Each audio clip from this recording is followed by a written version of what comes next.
Well, welcome everybody to what I hope to be the first in a series of discussions, Gehring and Rosenzweig, with some of the people that we find to be the most insightful and the most interesting. And today we have with us Marko Papic, the chief strategist at Clock Tower.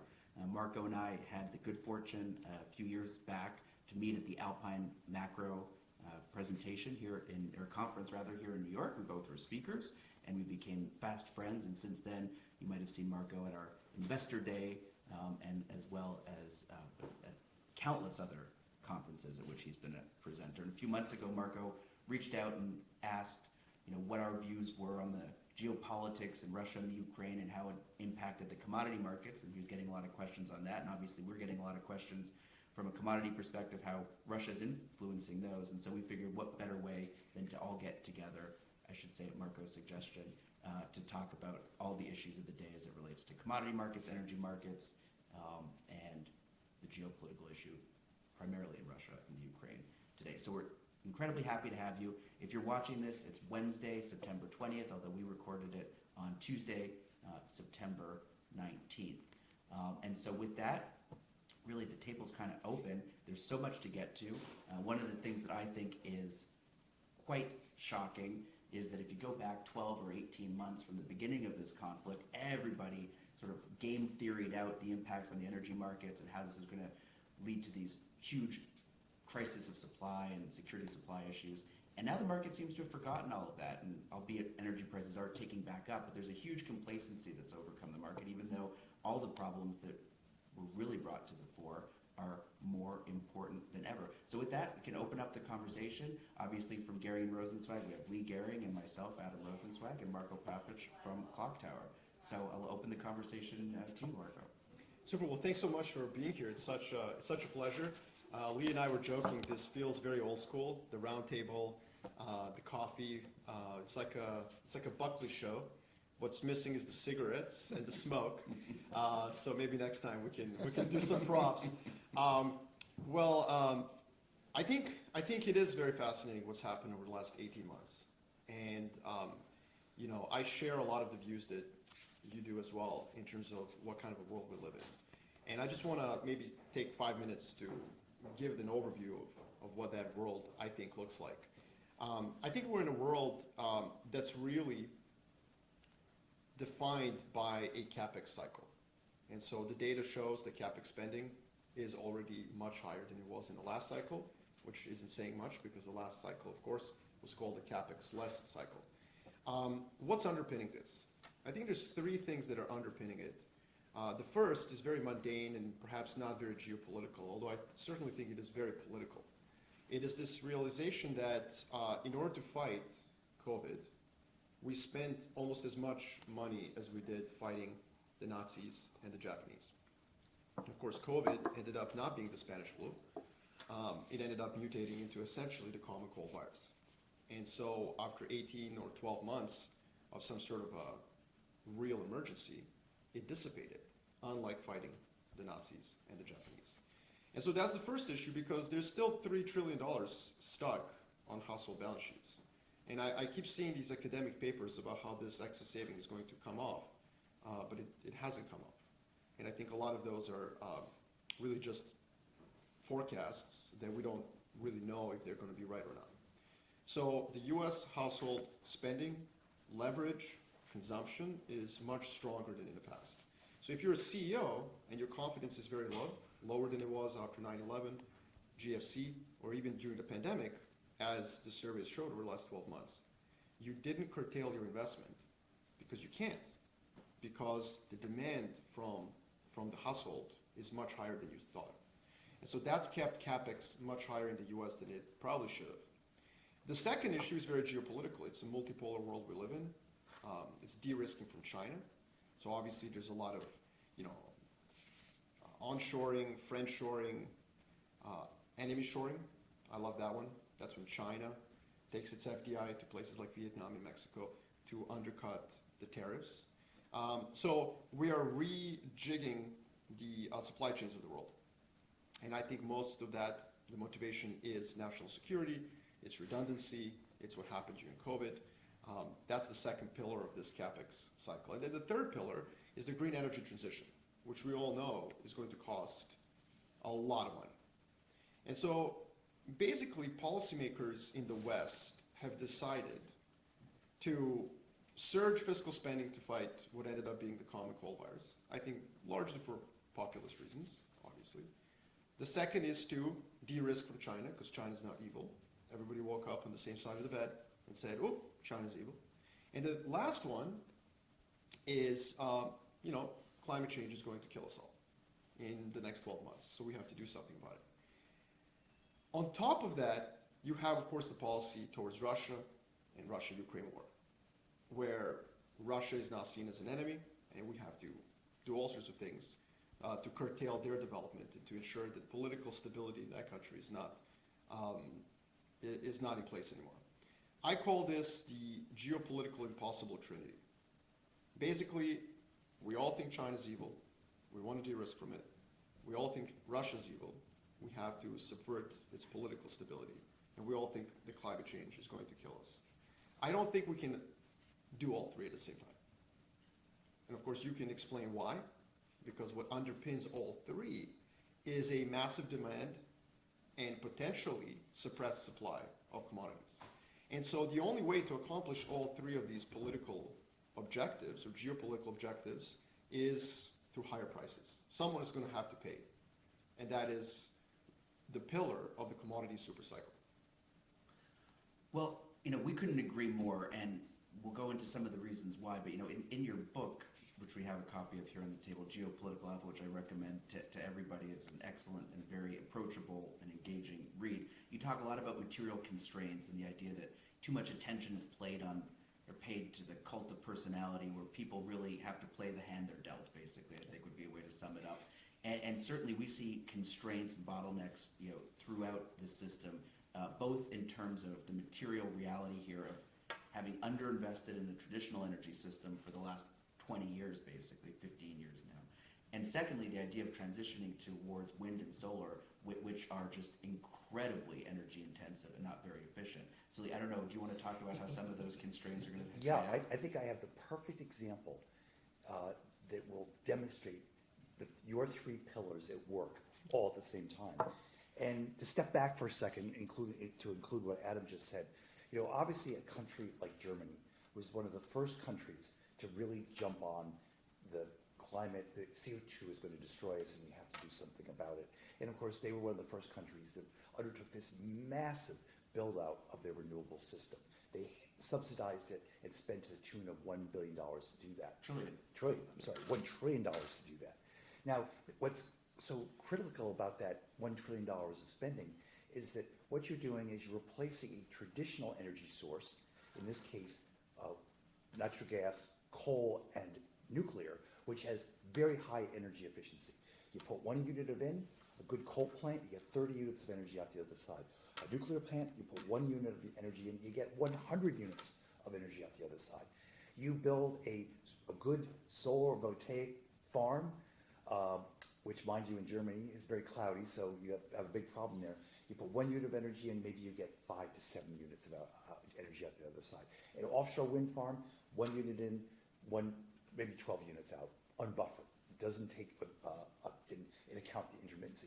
So what you're doing is you're basically decommissioning a very efficient energy producing system and replacing it with a very energy inefficient system. And of course, Germany then made the ultimate mistake by, after post-Fukushima, they made the decision for political reasons to actually close down their nuclear power generating ability. 25% of electricity in Germany was generated by the most efficient means possible, and they closed it down and they replaced it with solar farms and wind farms. Well, you do that enough where you take very high efficiency energy and generated energy and you replace it with very inefficiently generated energy, you're going to end up having an energy crisis at some point. Now, the way that it got papered over by the Germans over that time was that they kept increasing their reliance on Russian natural gas. And what they were doing is they needed more and more traditional energy because their wind farms and solar farms wasn't producing it at the rates they thought. They were drawing more and more of natural gas from Russia. And that was what the whole Nord Stream 2 pipeline was all about. That was the next big step up of natural gas from Russia. So what happens is that Putin obviously would like to conquer Ukraine.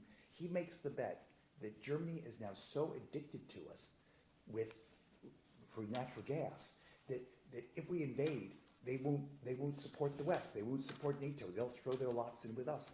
And that was obviously a faulty assumption on his part. But I'm convinced that that was one of the reasons why he decided to make the gamble on Ukraine, because he thought the Germans had become so addicted to his natural gas they couldn't do it. So there you have all these things moving together. You have the problems of moving from a uni to a multipolar world with Russia and China being the bad guys.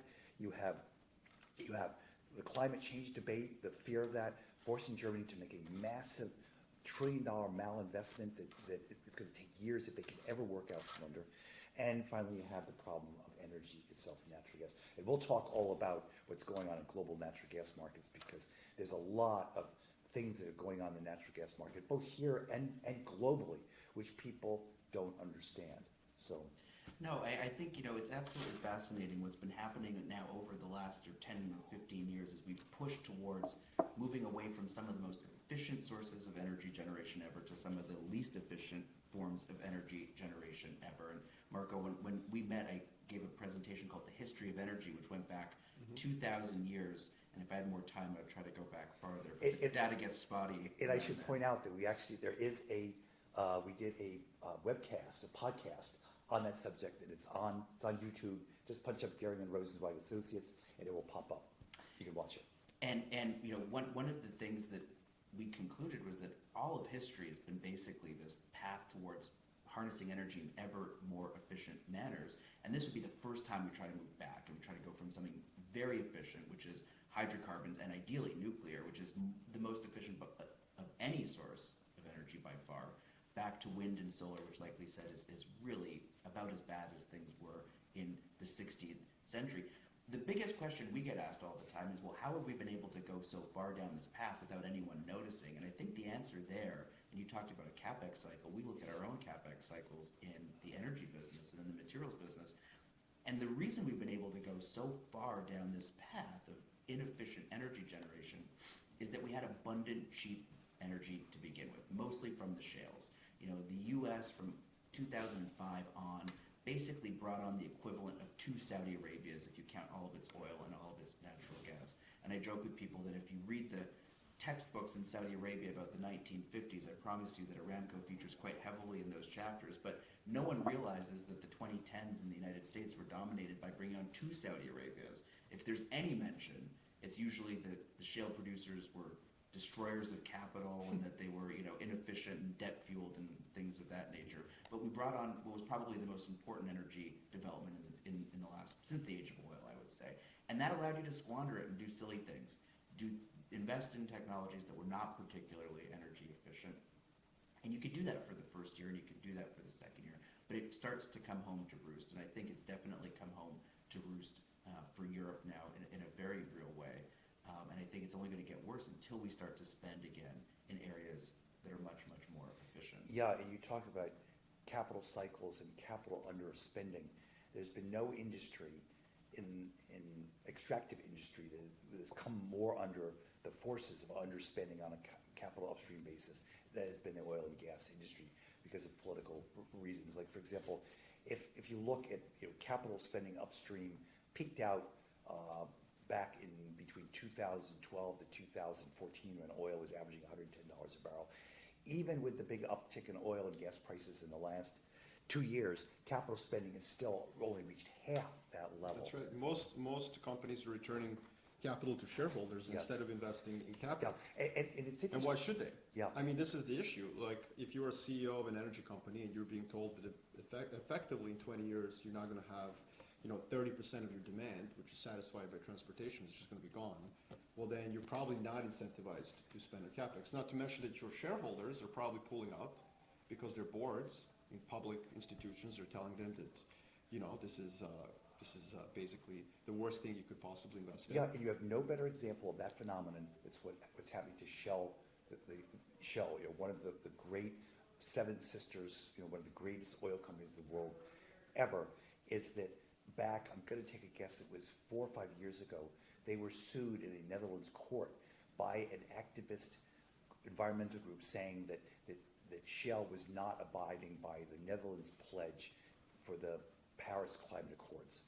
And they were, the judge awarded damages paid to that group and said that, Shell in the next couple of years had to show definitive proof that they were going to be complying with the Paris Accords. And so Shell said, we'll never be able to do that. So what did? They de-incorporated from the Netherlands. They've been there for like 125 years. They moved their headquarters to London, which they were already co-headquartered there.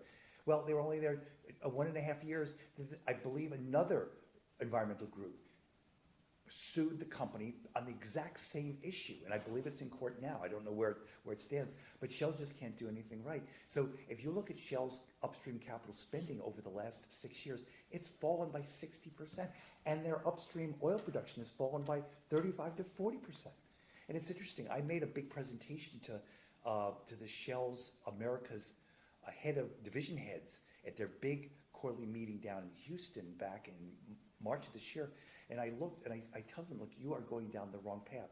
You are making all this investment in renewable energy. In fact, I mean, poor Shell, not only are they getting attacked in the Netherlands courts and the UK courts, but they have an activist shareholder that's trying to force them to break apart. Now, he's going quiet. But the thing is, what did he want him to do? He wanted to spin off the oil and gas business, the extractive business, underinvest that, take all the money and invest in the renewable business. So it's logical why Shell has done that. And it's interesting too, because it's hurt the Shell shareholder. Shell has radically underperformed the stock price versus Chevron and Exxon, which have talked an ESG game but haven't implemented it, only on the margins. So this is all happening real time, right in front of us, with real results. Have a company cut back its spending upstream 50%. Its oil and gas production is now down 40%. Its stock has radically underperformed, even though they're returning cash to shareholders. And this is what's going to cause the problem, which is already right in our laps today. Well, I think when you think about what's happening, Adam's point is abundance of energy allowed us to become complacent. I would argue it was also the fact that money was cheap. When you have 0% interest rates, it enables two things. One is the shale revolution in some ways, because it's capital intensive, money's cheap, you can poke holes everywhere you want. But the other thing is that you can also flirt with new technologies, because again, money's very cheap. That era's gone, in my view. And I think most of us agree that interest rates are going to be much higher than they have been in the past. That becomes a constraint on, let's say, illogical thinking. Sure. The other constraint is that we have lived in a unipolar world where American hegemony, it's kind of like low interest rates in a way. It allows us to do silly things with foreign policy because there's no pushback. So if you want to invade a country on a Tuesday, you can invade it. On a Thursday, it's fine. When you have a multipolar world that's much more complicated, that also raises the cost of foreign policy, normative foreign policy. And I think that nowhere does this confluence come together better than Europe, as both of you are saying, because yes, there's this leverage to Russia, suddenly 180-degree turn. Let's not be leveraged to Russian energy because of Ukraine. There's this leverage to China as an export market, very important. And then now there's a 180-degree turn. Well, we need America with Russia. Americans want us to be mean to China. So now we have to also be mean to China. And finally, there's the climate change issue, which of course in Europe is, I would argue, even more of a consensus than it is in the US. And my argument is something is going to have to break. One of these policies is going to have to break for Europe basically to survive. Sure. I have a great response to that, Marko, is that, we're on top of this whole renewable debate. Adam and I made a big presentation at the Grants Conference last October, and we talked about, I think that the title of our presentation was the Great Renewable Disaster in Europe, Inside the Petri Dish. And it was about how did Europe get into this terrible energy crisis. And of course, it revolves around renewables. And when Adam came to work for me 17 years ago, I said to him, Adam, When he was 12 years old. yeah, that's exactly. Right. He's very cute. Yeah. That I said to him, we want to do our research, we want to make our investments, and we want to put it in the public domain about a year and a half, 2 years before it becomes the headline Yeah. in the Wall Street Journal or the Financial Times. And Adam said, oh my God, that is just an incredible chore. That how in the world are we going to do that? But we've done it, and the renewable thing is really good because, about 6 or 7 years ago, when the whole renewable craze started, there was this general consensus belief that what was going to happen is that the cost to produce on a levelized basis electricity from renewables, primarily wind and solar, was going to fall and fall and fall to the point where it's actually going to undercut the cost structure of hydrocarbon-produced energy. And if that were indeed the case, if that were true, then we, as long-term hydrocarbon investors, would have to leave that industry behind. We would have to adopt the renewable mantra and invest, because if you look at the history of energy, and Adam mentioned it before, is that there's a phenomenon that appears over and over again, and it's this: that a new technology that has inferior energy efficiency never can displace the old technology. If it has superior energy efficiency, it will surplace the old technology. And I can give you examples after examples of that. But it turns out that, so we have to make that we have to decide, is it true? Is the consensus opinion that there's some sort of embedded Moore's law in all of this that is going to lower the cost structure to the point that it's going to, basically we're going to have to turn away, it's going to displace hydrocarbon-produced power. And it turns out that phenomenal research done by Adam. I mean, a lot of, real roll up your sleeves, get out the library books, and really do some good research. And what we found out that there couldn't be anything further than the truth in that. We wrote about it, we spoke about it, we did podcasts about it, and what it turns out is that, like you said, capital costs, 70% of the reduction in the levelized cost to produce electricity by wind and solar comes from lower input/energy costs and lower capital costs. And the minute that those two cycles bottom and begin to go up, the cost of renewables is going to rise dramatically. And of course, that also puts forth, extinguishes another argument, which is, the Greens or the believers in renewable power say, well, when energy prices rise, it's going to put these things, okay, they're out of the money. But when energy prices rise, they're going to get pushed into the money, and then they'll become competitive. And nothing can be further than the truth, because one of your biggest input costs are energy prices. They rise. Also, interest rates are going to rise at the same time the energy price rises. They'll be pushed even further out of the money. So one of the things about our research is that we like to see data points that are confirming it, and all this turmoil that has come out of nowhere in the offshore wind group in the last 2 months is something that we predicted. I mean, No, that's exactly right. When we first wrote about all that, the only question was how fast could renewable costs continue to come down.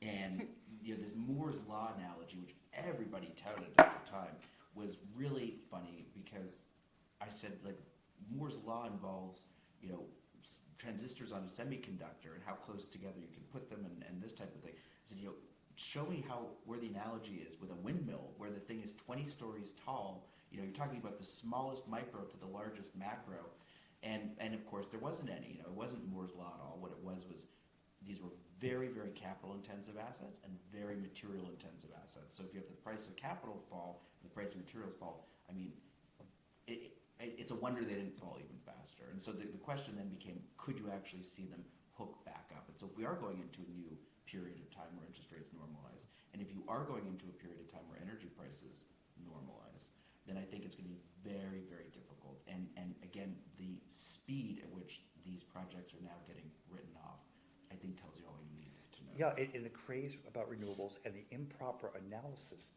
behind renewable investments has caused a massive misflow or a misdirection of capital, including from the oil and gas industry. I mean, BP is a classic example of that. Years ago, Sir John Brown stated, we're going to go beyond petroleum, and part of that was renewable. And this Looney guy has really gripped that and pushed even further. But they have invested hugely in just all sorts of renewable things, charging stations, wind farms and things like that. They're one of the big investors in these troubled wind farms off the East Coast here in the United States. Their biggest thing is going to be this massive hydrogen project that's going to take place in Western Australia. They're a 40% investor in it. And of course, our analysis says that if they make that $40 billion investment, 100% will be written off and things like that. But the thing is that they've directed money from their upstream capital business, which is something where they have an expertise. It returns huge amounts of returns on capital, and put it into renewables, which have terrible returns. And it shows up on the BP's financial returns. Like Exxon and Chevron, their total cash profit return on total assets is about 14 or 15%, something like that. BP's over the last 5 years is 7. That's what a malinvestment will do to your financial returns as a company. And BP has massively underperformed the rest of the energy group because of that. But this craze has actually caused people to put their money where their thoughts are. And now you have trillions invested in underperforming renewable assets, and you radically underinvested in your traditional hydrocarbon business, which would have given you a rate of return. And that's why we have an energy shortage today. So Marko, a question for you from the geopolitics. So you have this unholy trinity of things that we're trying to accomplish, whether it be, a harder stance towards Russia, whether it be de-risking from China, or whether it be, an energy transition into technologies that ultimately won't work. And clearly, we've tried to push these agendas without physical constraints, and in a world of abundant cheap energy, and in a world of abundant cheap capital. And now we're starting to see some of those material constraints. Do you have any sense as to what you expect to be abandoned first in terms of those priorities, or the way you look at it is it simply just not possible to achieve them all, and so that's your starting point? I think it depends on the region. I think it will depend on the economy, and one, I can foresee, for example, and nobody wants to talk about this because right now there's this real consensus that the Ukraine war has created a revitalized transatlantic alliance. But I can see, for example, over the next 18 months, particularly if the US election doesn't go the way that liberal Europe hopes it goes, as an example, I could see a significant break in the European alliance with the US on all of these issues, particularly on Russia. Nord Stream 2, I don't want to talk about things I have no evidence of. I don't want to talk about conspiracy theories, but the moment it was blown up, it certainly did not make sense that Russia did it. It just isn't logical. So if you're sitting in Germany and you're thinking about this for a second, this is an incredibly important piece of state infrastructure that you invested a lot of money into. And that, you probably were hoping that at some point Russia would come, hat in hand, begging you to pipe some gas via that Nord Stream 2, which they probably would have. That doesn't exist as an option. There's pipelines to Poland and, of course, Ukraine, but those are now in the hands of some other countries. And so, from Europe's perspective, I see a break with U.S. I don't think the West is going to continue to be aligned either on Russia or, particularly in the war in Ukraine, but also in China. I think de-risking from China is just very difficult for Europe to do. Also, I do see, easing of restrictions on certain technologies, specifically nuclear. And this is where I'm not so bearish or concerned about Germany, by the way. Think of Germany as a U.S. state. If Illinois banned nuclear power, would we care in a macro sense? No, because Ohio wouldn't. And then, you sell electricity to Illinois. And that's effectively, I think, what's going to happen in Europe. You will have a capex build-out in nuclear energy in countries adjacent to Germany, in particular France. France is going to have to carry the load of this. They have some of the latest generators. It took them 20 years to build the one, Arriva's power plant in Finland, massively over the cost. But, it's the first one, so it took some time. So I think that you will see a real shift in nuclear in Europe. I can also see a shift in natural gas. It's already happening. Again, Western media doesn't want to report it, but there is Russian gas making its way to Europe. I mean, in spades. Oh, sure. LNG is one, but also, Azerbaijan just like signed a deal with Russia for 12 BCM of natural gas. I don't know how many people know this, but Azerbaijan does not need natural gas. I mean, it's like flowing from one bucket to another. We all know what's going on, basically, under the table. Russian gas is definitely making its way to Europe. The final thing I would say is that, we didn't talk about metals. We talked a lot about energy here, but correct me on the data, but, internal combustion engine takes 25 kilograms of metals. An EV, I think, takes 10 times more. Yep. So there is a limit to how much copper we have, to how much lithium we have, to how much cobalt we have.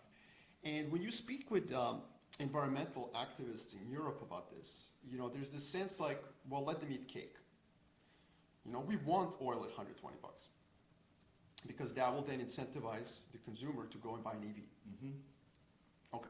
Which is, by the way, complete nonsense, because when you start to have oil, again, it's like renewables. If you have something that's energy intensive and material intensive, which is the battery of an EV, with oil at $120, the cost of your EV begins to skyrocket and spiral out of control. Well, especially if everyone's being pushed to buy one, so yes, there's that, but there's also the fact that most people don't drive EVs. And so I asked, I love doing this. I ask people who don't know, I mean, whether in the US or Europe, what is the number one car in the United States of America? First, Ford 150 pickup. exactly. I mean, first you set this up by asking an audience of 1%ers, whether in finance or anything else, how many of you own an EV? Hands go up. Of course, nice car, whatever, let everybody go. How many of you know what's the number one sold car in the US? So, it's this now, it's F-150. The problem is political here, and we're hitting up against political constraints. Now, we haven't seen a lot of climate policy related protests, although I would call the Gilets jaunes in France was Absolutely. ultimately one. But that Lee was caught up day one in the Gilets jaunes. I was in Carcassonne. That was ground zero for the Yellow Vest movement. Oh, wow. On the day that it started. No joke. It made our trip miserable. So well, like if suddenly we have oil prices rise to an egregious level because of a lack of capex over the last several decades and so on, the first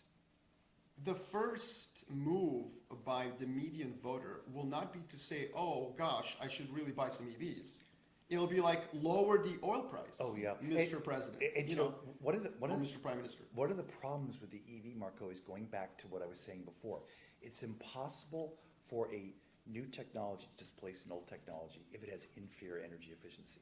We have done the work, and the electric vehicle has inferior energy efficiency when you talk about the cost and energy input of the metals and everything like that, how much energy is required to make that battery, all these type of things. It's cheaper for an average person to buy an internal combustion car. Here's a classic example. Cheaper in energy terms. Yeah, cheaper in energy terms. Here's a classic example, but it shows up in dollar amounts too.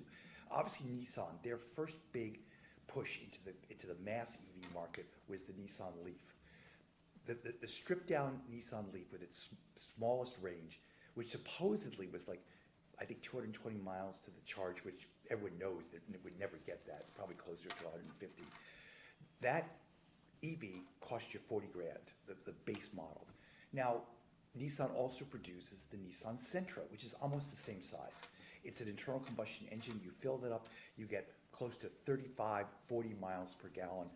That car with the same space, much better range, costs you $20,000, half the price. Are you going to buy that $40,000 car? No. And so what happened to the Leaf? Nissan very, very quietly discontinued it. And the problem with the EVs in general, Musk did something very, very interesting. He realized that there was a huge amount of rich people that wanted this thing for various virtual signaling things and things like that. They could buy that. That's once you saturate that market, and everyone's going to try to saturate that market. That once you saturate that market, the rest of the market has no interest in it because they can buy the Sentra at 20 grand for a better performing passenger vehicle than the Nissan Leaf. And so two things. Now it's interesting. If we're right, there's only two ways that you can force the adoption of EV. One is to subsidize it, or two, to outlaw the old technology. And we're trying to do both at the same time. And the thing is, it's ultimately going to fail, but it's going to produce a huge amount of turmoil, including, we're already starting to see it, that the US automakers are starting to really gear up. They have, people aren't buying them. I wouldn't buy one.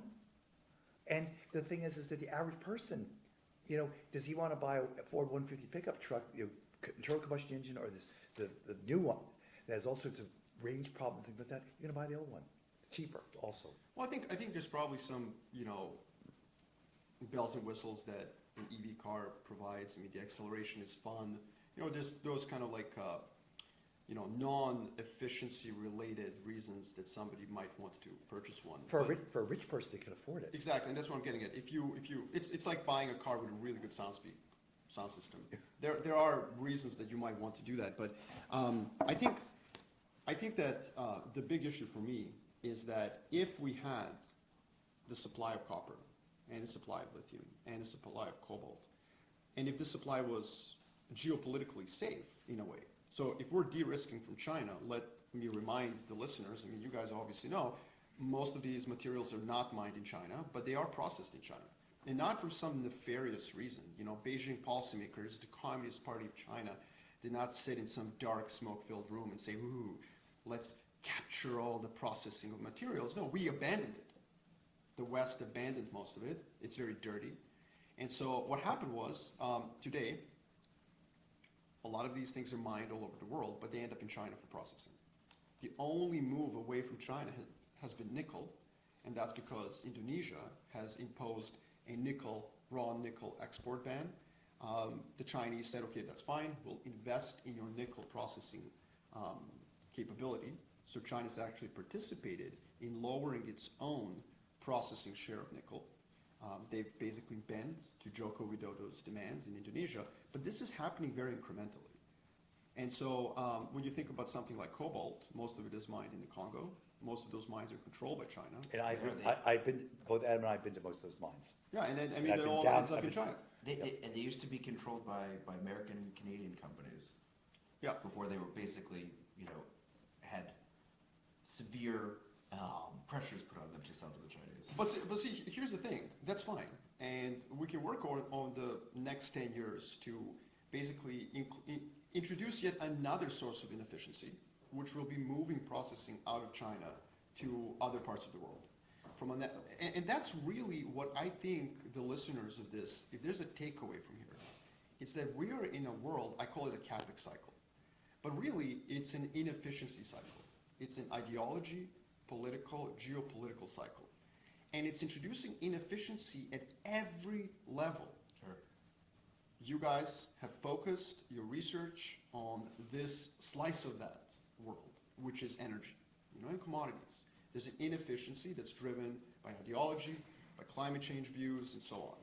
But there's also a view of inefficiency of supply chains, for example. We're now going to move supply from China to all over the world. Much of it is going to be incredibly inefficient. I mean, the TSMC plant in Arizona might end up, books might Right. end up being written about it. Right. It is first of all, why is it in Arizona? Because it's a purple state. Whatever president ends up cutting the ribbon is going to get a bump. Oh, look at us. We put a $40 billion factory. The problem is there's no water for the wafers. There's no semiconductor infrastructure. When a semiconductor rolls out of a plant in Taiwan, it immediately goes to the next door warehouse, the next door plant, where it's integrated into something. This semiconductor from Arizona is going to have to go on a bed of a truck, go to Long Beach, go back to Taiwan. And then, of course, now we're hearing this issue, which you could have looked at Labor Department data, and you could have known there's no workers to populate this plant. But we're now hearing how we don't have, a labor force for this. This is just a microcosm of this, the move away from China and from the efficiency of Southeast Asia. And the fact is, it's not just China, even Taiwan is not good enough. And then finally, you have another inefficiency, which is the inefficiency of, politics, of basically saying Russian natural gas and Russian oil are no longer ideologically, normatively acceptable. The problem is, okay, but then what else? And I would argue that over the last 18 months, we've already seen these constraints in action. How? Oil prices collapsed last year. Commodity prices collapsed. And one of the reasons they collapsed is because the geopolitical risk premium applied to commodity assets in 2022 ignored the constraints. It ignored the constraints of geopolitics and politics. And so there was a perception that the EU embargo on Russia was a real thing. And what I argued was that it was a PR effort by the West, so that by January of 2023, everybody could say, oh, look, we no longer import Russian oil, while other countries are bathing in it. And so if you think about it, the anti-Russia narrative was largely vacuous and largely political and ideological, because in real terms, what happened? Nothing. They ended up exporting the same amount of oil, more or less, at a reduced price. To the West's credit, they did manage to get Russia a little bit less money. I mean, a lot less money. But the point is that was bearish for oil prices. It wasn't bullish, And that in of itself explains the framework that I utilize, which is this constraint framework. Macron and Scholz and Biden can say whatever they want about how evil Russia is.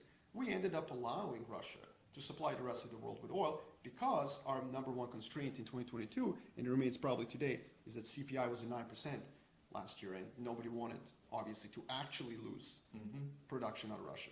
So that's a microcosm of how I think things are going to develop.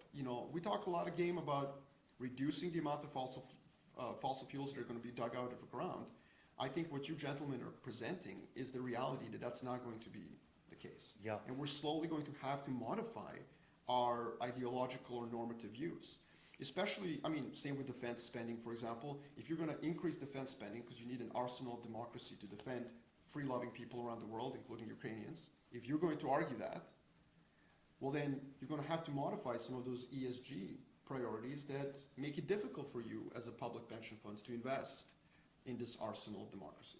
Similarly, if suddenly, fossil fuel production becomes a geopolitical issue, you don't want Russian fossil fuels? Okay, cool. Well, then you probably want Alaskan.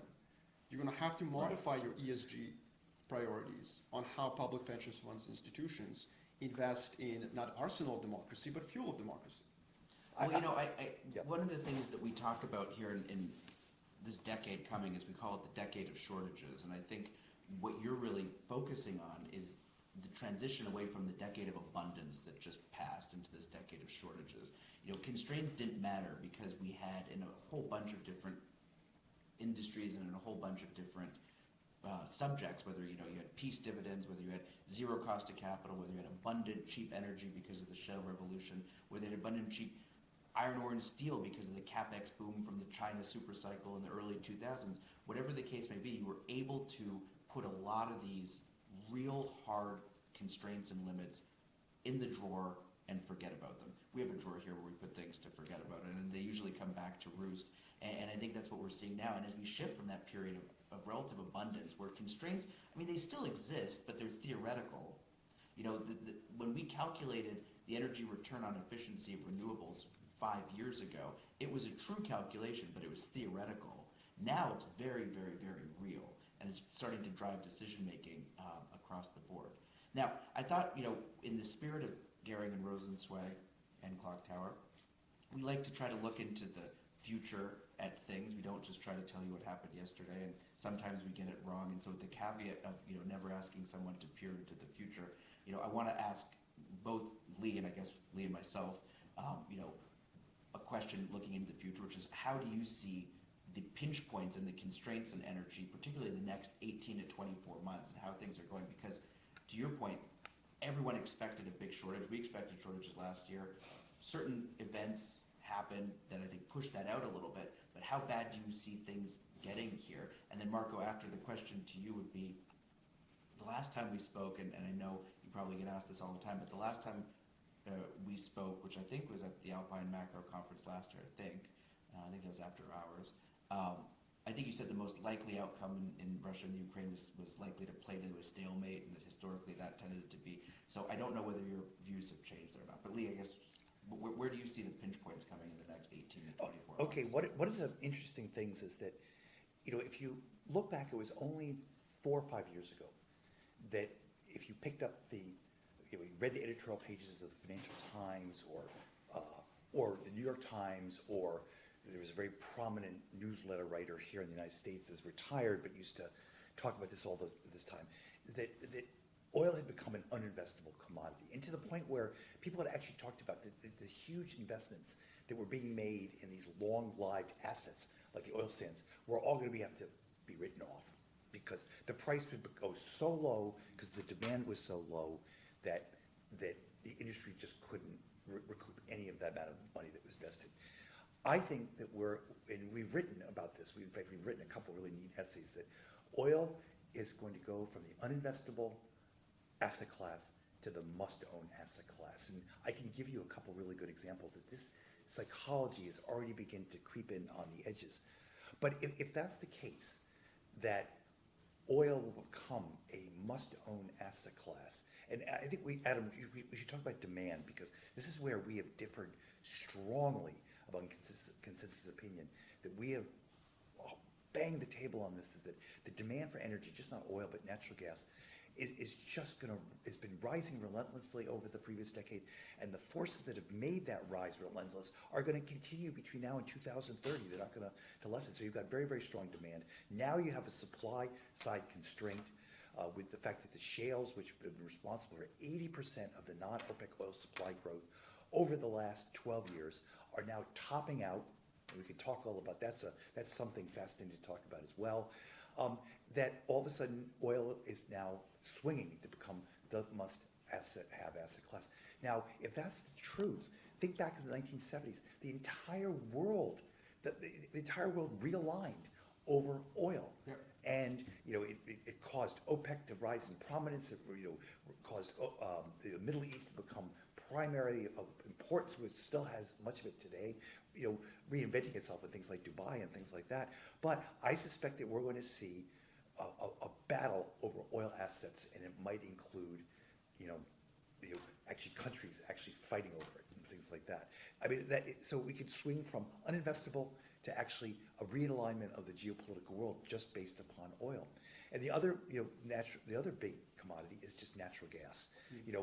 Natural gas is a wonderful fuel. Why the Greens have worked so hard to try to stamp it out is ridiculous. You close a coal plant, you replace it with a high efficient natural gas plant. For the same amount of electricity, you produce half the CO2. And that's been most of the CO2 reduction has been natural gas. Coal yes, to natural gas. Exactly. And so why are you so against natural gas? It's a wonderful thing to do and things like that. But talk about constraints. We are really constrained on natural gas supply. We are going to have a natural gas crisis here in the United States. We're getting closer and closer. I suspect it's going to happen in the next 6 months. It has to do with the idea that the huge amount of gas produced from shales is slowing rapidly. It could very well roll over. And we've done a huge amount of research on this, and it's for investors, I recommend you go back and look at some of our Well, that's critical geopolitical input, by the way. Oh, yeah, sure. I mean, the whole point, my argument that the transatlantic alliance that appears to be stronger than ever is actually quite brittle, and that Europe and the US have actually different views on Ukraine, but they're papering it over because it's politically incorrect to talk about it, while Ukrainians are fighting for their freedom, which is true. If the American contribution to the war effort, which is not just weapons and money, it's natural gas. If you're telling me there's a natural gas crisis ahead of the U.S. election, definitely the forward it'll take is that, remember, the world price for gas. It's $14 in Asia. Mm-hmm. It's $11 in Europe now. But the strip, you go out 4 months at 16. So the thing is that here we are living in the luxury. The U.S. paying $2.70 in MMBTU, which, mind you, is that the value of that BTU embedded in that molecule is an 80% discount to the world price. Yep. That is an incredible luxury for us to have. We believe we're going to converge. We've been a little early on this trade, but the forces are still at work. We're going to add 6 BCF a day of new export LNG capacity next year. If we converge, if gas goes from $2.70 to $14, the first thing the Biden administration is going to do is going to ban LNG exports. It's really restrictive. That is going to make that's going to break your natural gas bond right there. And I mean, someone in Europe, not me, because I don't know anything about what happened to Nord Stream 2, but somebody in Europe might say, hold on a second, you blew up our pipeline, and now you're banning export of LNG. We're going to go back to Russia. Donetsk, Luhansk, Zaporizhia, Kherson. I've never heard of those oblasts before until the war, so I'm okay if the Russians have them. That will be the calculus that somebody can make because of that. I think that's a realignment that's very real. But to your point about what I think is unsaid also is that no matter what happens in the war in Ukraine, so the question, I said 12 months ago that we're in a stalemate. I stand by that. There hasn't been any movement. Western media talks about, the Ukrainian offensive. You need a magnifying glass to see the gains. And the issue here is not the effectiveness of Ukrainian troops. Obviously, they're very effective. They beat the second largest military in the world in the initial invasion. So that's incredible. But offense is different from defense. And both sides are learning that defensive technology in 2023 is a little bit superior to offensive technology. So I think that where we are is where we are. This is where we're going to be. I don't think the front line is going to move at all. F-16s are not going to change anything. New tanks are not going to change anything. 300 tanks are just nothing. This is a huge front line. I mean, it equals the Western Front of the First World War. Mm-hmm. So I think the war is in a stalemate. But that, interestingly, that should not be a solace to sort of commodity bears. And I say that because last year, we ended our oil short in October, which was too early because obviously oil prices went down from October 2022. So we didn't time that correctly. But there's two forces at play over the next 18 months that I think are going to matter for energy. First, China is in a balance sheet recession. Chinese consumers do not want to add any more leverage, which means that Chinese policymakers are quickly learning that they cannot merely cut interest rates or change macroprudential residential sort of property rules and incentivize more consumption. So where I see Chinese stimulus going is less credit-driven, less interest rate-driven, less household-driven, more fiscal stimulus. They have to start putting private leverage in public sector. And that's something I thought would happen in October, thus closing the oil short in October 2022. Now, I think Chinese policymakers are struggling in that they are not aware it's a balance sheet recession yet, but they're getting close to realizing that consumers are out. It's like America in 2009, 2010. You're not going to be able to stimulate through interest rate cuts. So when China realizes this and puts a floor in growth, where's oil right now? Where's copper? Even after the last 3 months of Chinese economic destruction, they've held up. Dr. Copper, as we call it. You're exactly right. And if you look at copper, we like to track what we like to call easily mobilized copper inventories. Yep. Those are the copper inventories that are held at LME, COMEX, and Shanghai Metal Exchange warehouses. And if China is slowing, we should definitely see a big buildup in those easily mobilized stockpiles. We keep drawing them down. We're at record lows. Again. Record lows. I just published that chart too. So and that's something that everyone who's listening here should understand. Let me repeat. Last 4 years have been probably the worst in terms of Chinese data, maybe since I joined finance as a career. And yet, Dr. Copper is telling you that it's okay. So I think that if China puts that floor in growth, that's very bullish for commodities. The other thing is the issue of Russia. So maybe not over the next 12 months, but next 24, 36 months, I think the political instability in Russia is going to continue to be an issue. Now, this doesn't have to be President Putin losing power. President Yeltsin was in power for 10 years, but what did that power mean? Not much. The writ of Moscow didn't go as far during Yeltsin's era. And that creates, and I'm going to put this in very mild terms, very proper IMF terms, that creates a macro context not conducive to investment. Okay, that's a polite way to say it. The impolite way to say it is that Russia's going to become a Mad Max road warrior world where Mel Gibson is riding around. And my point is, if that's the case over the next 2 to 3 years, what happened in the 1990s during this era? Oil production out of Russia halved. Yes. There was no civil war. There was no warlordism. There wasn't some sort of collapse of society, but it was pretty bad. Right. And politics was messy. I think we're entering that world. I think that's a very modest thing to say. We just had an attempted mutiny, for God's sakes. They're relying on mercenaries. This is like 16th century Italian city-states. Let's be real. This is not a good, conducive environment for us to enable the EV revolution or to enable new production of oil and fossil fuels out of Russia that are necessary given the demand. Marko, I want to bring up one final commodity that we haven't talked about at all, but I really do believe it involves Russia hugely, it involves Ukraine hugely, it involves geopolitical alignment, and that geopolitical alignment and the government responses to that are already beginning to take place, and it's getting no attention whatsoever. And that's what I would call the global agricultural crisis. Obviously, Ukraine has become one of the largest exporters of corn and wheat in the world. It basically represents 15% of all seaborne traded grain. That's been halved already by the Russians, and of course now they're trying to stamp it out altogether by bombing the Danube ports and things like that. That's the issue. And in the Ukraine, the embedded Ukraine harvest has basically been halved because of the war and all the dislocations that it's caused. But it's interesting, you talk about climate, and I said it also brings in climate as well. We have a very, very different view about global warming and what its impact has been to the world over the last 30 years. And that impact has been incredibly positive. It's not a negative, it's a positive. And there's been no industry, or no commodity industry that's more been positively influenced than by global warming. I mean, simple fact, in North America, over the last 30 years, the length of the growing season is extended about 10 days. First in Canada. Yeah, exactly, in Canada. And remember, Ukraine and Russia, the same thing.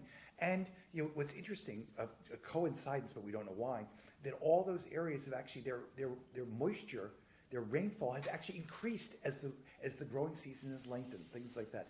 So what's happened is that you've had, over the last 30 years, every year you have record increases in grain yields over and over and over again. And I would say a lot of that, some of it has to do with much better crop genetics. A lot of it has to do with huge increases in fertilizer application. That's definitely true, but it's also because the growing conditions on a global basis have gotten much, much better because of global warming, ironically. This is very controversial, and I don't want to be branded a kook on this, but I love to study the weather. I consider myself almost an amateur meteorologist. But the thing is that I believe that this is one of the most incredible contrarian calls that one could ever make. I think we're entering a cooling cycle. And we've written about that. And the thing is that one of the things about cooling cycles is that disruptive weather just surges during cooling cycles, including disruptive agricultural weather. And so are we beginning to see that now with the various problems going on in the world? We have a huge drought here in the Midwest. We're set up, we could potentially repeat we could have a repeat of the Dust Bowl years. So that would negate the positive part that you were mentioning that climate change has brought. Yes, climate change if we're going to a cooling cycle, global crop growing conditions will deteriorate significantly. We've got it going on now, but it's not global war. We're going into an El Nino. One of the things about El Ninos is that India, all of Southeast Asia, Australia, they all suffer droughts. They're all suffering droughts right now, which is a classic El Nino phenomenon. What's happening now too is that something that hasn't occurred since the 1970s is what I call food nationalism. India, India, because they've had a subpar monsoon. They have banned rice exports, and they've banned sugar exports, and we could see this just happening all over the world, which exacerbates all the price movements of gradual. Well, we just saw it in Central and Eastern Europe. Yes, obviously, which I think is the most hypocritical move that's happened over the last several years. And for anyone who's listening to this and says, Marcos, no way is transatlantic union between America and Europe going to break. The most vociferous anti-Russian countries and most pro-Ukrainian, Poland, Czech Republic, Hungary, Slovakia, banned grain exports out of Ukraine. For domestic nationalist reasons. Poland has an election. They're cutting interest rates as well ahead of that. But one of the things is we don't want Ukrainian grain. Well, hold on a second. Ukraine's fighting a war, presumably to create a buffer against Russia for Poland's sake. And Poland can't take a little bit of a risk over the next 12 months. That just tells you how brittle a lot of these alliances that in foreign affairs and at a Council of Foreign Relations sounds very obvious. But if Poland cannot sacrifice a little bit for its neighbor Ukraine, then why would Germany or France or anyone else? And one thing that I would say about that, in terms of Ukrainian grain, I think the war obviously is a huge issue. I don't think transportation is though.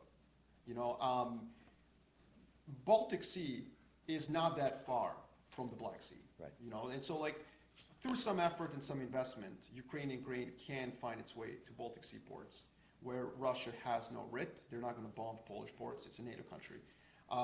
So Ukrainian grain can eventually get onto the market. And that's what those Danube ports, they were one alternative. The other one is to ship them with train to the Baltic Sea ports. It's going to take some time. Obviously, this can't be done overnight. But I don't think that's something that cannot happen. Those supply chains can be reorganized. The question is, again, is Europe going to be okay with that? And if Poland is banning Ukrainian grain, then, you know, it seems like food nationalism, you know, like India you can excuse. Right. India you can explain away why they're doing it. But when countries that are supposedly engaged in defense of Ukraine are banning its one true export in the middle of the war, then that tells you how brittle a lot of these geopolitical realities really are. It's interesting is that, you know, we've been a big believer, and we've written about it. We actually wrote a big report a couple years ago saying the coming agricultural crisis. And we believe we're in an agricultural crisis now, of which now again, like, you know, the oil price thing has just faded from people's, you know, their memories. But one of the interesting things about global grain, which is so interesting, is that if you look between 1970 and 2000, global grain consumption grew about 1.5% a year, just in line with population growth. However, in 2000, all of a sudden, that 1.5 very steady line all of a sudden ratcheted up to about 2.5. And the reason is that this interesting phenomenon that is, if you're an emerging market, when you're poor, you eat a lot of starch, a lot of rice, and you eat a lot of wheat. When you get richer, you decide to switch your diet over to more protein, and specifically more animal protein, which of course is intensely grain intensive. And so we've seen that. We've seen that throughout the whole world. We've actually measured it. We've written a lot. We've actually shown a lot of really neat graphs of the intensity of protein consumption as a function of the per capita disposable income. And again, that's one of these phenomena that's just not going away, because you have so many people that now you have India that is entering that period of a big diet rapid changeover. And yes, they can't eat beef, or they're advised against it, but they can eat chicken, and they can eat, you know, they can eat pork if you're not Muslim, and you can eat lamb. So the thing is that, you know, you still have this unbelievable demand for grain. At the same time, the supply issues that could very well be weather related are coming onto the fore. And again, it's going to add a huge amount of geopolitical turmoil as food nationalism becomes more and more practiced by all these countries. Well, on that bright and cheery note, I think we've gone probably an hour and 20 minutes here, and I'm sure we need to save some of it for our follow-on, which we have to figure out when we're going to do that. So Marko, thank you so much for coming. I think this worked out really well. I like this format, and hopefully we'll do lots more and have you know, another discussion again soon.